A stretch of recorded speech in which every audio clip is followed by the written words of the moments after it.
Ito, gawa na. Ang problema natin ay backlight. So, napakasimple sa mga technician na marurunong at magagaling na. Basic na lang to. Pero sa mga wala pang alam, nagsisimula pa lang, kailangan matutunan mo to siya. Ngayon, dahil napalitan na natin para tumagal ang backlight, dalawang paraan kasi ang pag-adjust ng backlight. Bawasan natin yung resistor doon sa inverter niya, yung current niya, or i-adjust natin yung service mode niya. So, pasukin natin ang service mode ng Prestige. So, ang service mode niya ay Mino 1147. Ayan, pumasok siya. Punta ka lang doon sa panel settings. Yan. Panel settings. Hanapin mo yung backlight. Ayun. Backlight niya ay naka 60 na. So, ibig sabihin, naka-adjust na to.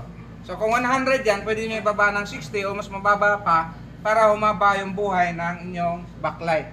Kasi yan, igawan natin 50. Okay na yan, 60. So, naka-adjust na siya. Okay. Pwede gawin natin 50 para hindi ganun kaliwanag. Yan. Tapos, enter mo lang yan. Exit. Yung exit nito. Yan. Exit. Okay na yan. Tapos patayin. Then, buhayin. Okay. Alright.